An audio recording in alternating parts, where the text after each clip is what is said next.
ہماری جو غفلت ہے نا وہ بھلا کیوں ہوئی ہے؟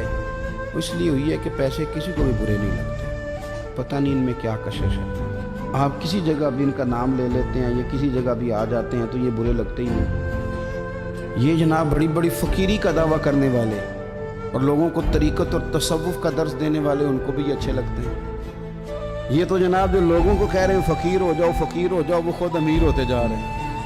ہمارا نا جب اس طرح کا ذوق بن جاتا ہے نا، آپ مزاج بنا لیتے ہیں پیسوں کا، لوگ سمجھتے ہیں کہ غریبی کا ڈر شاید زیادہ ڈر ہے، لیکن کبھی آپ دروازہ رسول پہ جائیں نا تو حضور نے تو کوئی اور ڈر بیان کیا۔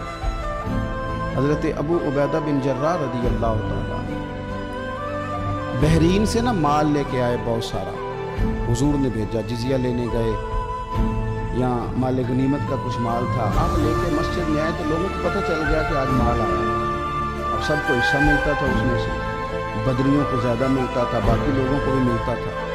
تو فجر کی نماز کے بعد لوگ گھروں کو جایا کرتے تھے، لیکن آج پتہ چلا نا مال آیا ہے۔ یہ سیاستہ میں حدیث موجود ہے، سب لوگ مسجد میں بیٹھے تھے، حضور علیہ السلام نے فرمایا تمہیں پتہ چل گیا مال آیا؟ عرض کی حضور ہاں، فرمایا تمہیں بانٹنے لگے ہیں، دینے لگے ہیں۔ ہم نا غریبی سے ڈرتے ہیں، ہم اپنے بچوں کے لیے دعا کرتے ہیں ان پہ غربت نہ آئے، ہم اپنے بہن بھائیوں کے لیے دعا کرتے ہیں ان پہ غربت نہ آئے، کرنی چاہیے، لیکن ذرا اس حدیث کے مفہوم کو بھی دیکھیے گا۔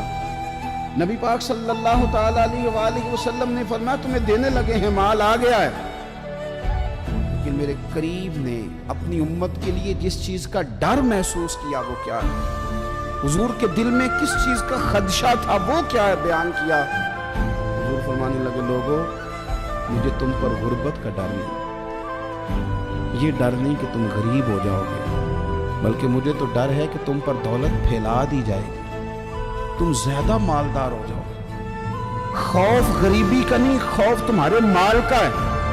اور حضور فرماتے ہیں کہ پھر تم انہی باتوں میں مبتلا ہو جاؤ گے جن میں پرانی امتیں مبتلا ہوئی تھی، اور جب وہ اللہ کی نافرمانی میں مبتلا ہوئی تھی تو پھر وہ ہلاک کر دی گئی تھی۔